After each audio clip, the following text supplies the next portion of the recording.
I still can't process everything that happened at Martinsville. What we witnessed was two completely different kinds of NASCAR drama unfolding in the same place, on the same day, just hours apart, and both moments are going to stay with fans for a long time. One side of the story was pure frustration, the kind that leaves you staring at the screen, wondering what just happened. The other was the kind of emotional, full-circle moment that reminds you exactly why this sport means so much. And that contrast is what made Martinsville unforgettable. For longtime NASCAR fans, weekends like this can shift momentum, change the direction of a season, and completely reshape how we view certain drivers. That's why this race matters far beyond the final results. Before we break it all down, if you're new here, make sure to like and subscribe. This channel is growing fast, and if NASCAR is your passion, you're exactly where you need to be. Now let's get into it. The first major story out of Martinsville was one of the most aggressive and controversial moments we've seen in recent memory. It happened late in the race, on lap 324, during a restart when tensions were already high, as they always are at a short track like Martinsville. That's when Bubba Wallace made contact with Carson Hocevar entering turn 3. And this wasn't your typical bump and run. Wallace got into the back of Hocevar's No. 77 Chevrolet once, then again, and then pushed straight through him. The result was immediate chaos.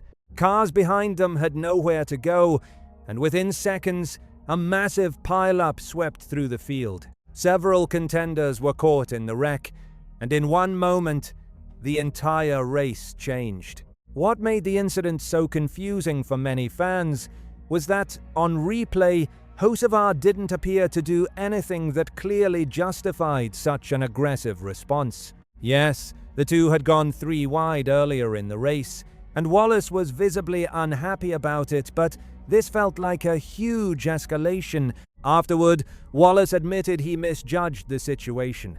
In his post-race comments, he said he didn't intend to turn Hocevar, and acknowledged that he got it wrong in the middle of the corner.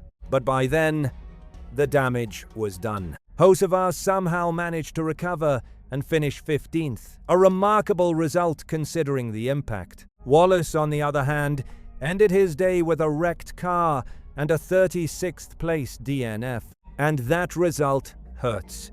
Just a few weeks ago, Wallace was sitting near the top of the standings. Now, after back-to-back finishes of 34th or worse, he leaves Martinsville having lost major ground in the points. That's not just a bad race, it's a momentum swing that could affect the rest of his season. You could hear the disappointment in his voice after the race. Wallace spoke about the expectations his team had coming into one of his strongest tracks, only to fall apart when it mattered most. And that's the frustrating pattern: strong speed in practice, but an inability to convert it into race day execution. The upcoming break may be exactly what his team needs to regroup before Bristol, but the Martinsville incident will be discussed all week and likely remembered by competitors the next time they race around the No. Asha-san.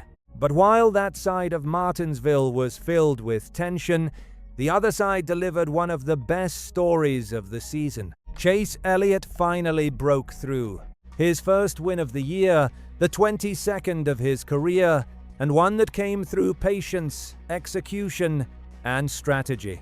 This wasn't a race where Elliott dominated from the start. He began in 10th and spent much of the day outside the top 5, while Denny Hamlin controlled the event. Hamlin started from the pole and led 292 of the first 317 laps. It looked like he had the race locked down. Then, everything changed. On lap 312, crew chief Alan Gustafson made the bold decision to pit earlier than the rest of the leaders.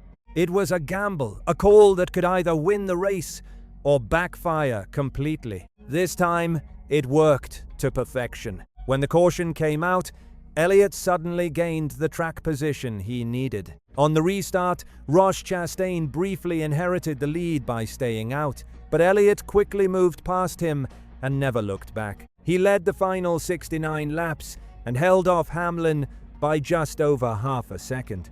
That's Martinsville pressure at its highest level. Behind them, Joey Logano finished third, followed by Ty Gibbs and William Byron in the top 5. For Elliott, this win meant far more than just a trophy. It validated the strategy of his team and silenced criticism that often follows Gustafson's race calls.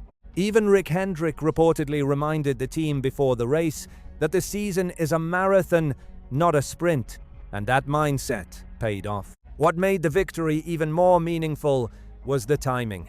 It came exactly 11 years after Elliott's Cup Series debut at Martinsville in 2015, where he finished 38th in a race won by Hamlin.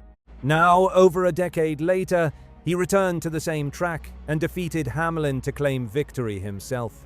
That's the kind of full-circle story NASCAR delivers better than any other sport. And beyond the race itself, the bigger picture continues to evolve. Tyler Reddick is having a standout start to the season in a contract year with 23XI Racing. And Denny Hamlin has already suggested the team is working towards securing his future.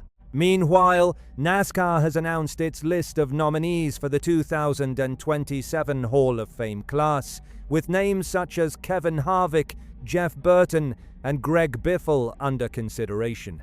The sport's future and its legacy are both front and center right now. Now everything pauses briefly before the action shifts to Bristol, a track where Kyle Larson has been nearly untouchable in recent seasons. So when you look back at Martinsville as a whole, it gave us everything. Chaos, controversy, disappointment, redemption, strategy, and a defining win that could shape the championship picture. That's what makes NASCAR so compelling. One race can create frustration for one driver and completely transform another driver's season. That's why we keep watching.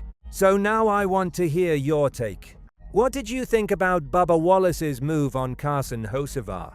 And did Chase Elliott just change the entire direction of his season with this win? Drop your thoughts in the comments, and if you enjoyed this breakdown, make sure to like, subscribe, and stay tuned for more real NASCAR coverage. Thanks for watching, and we'll see you at Bristol.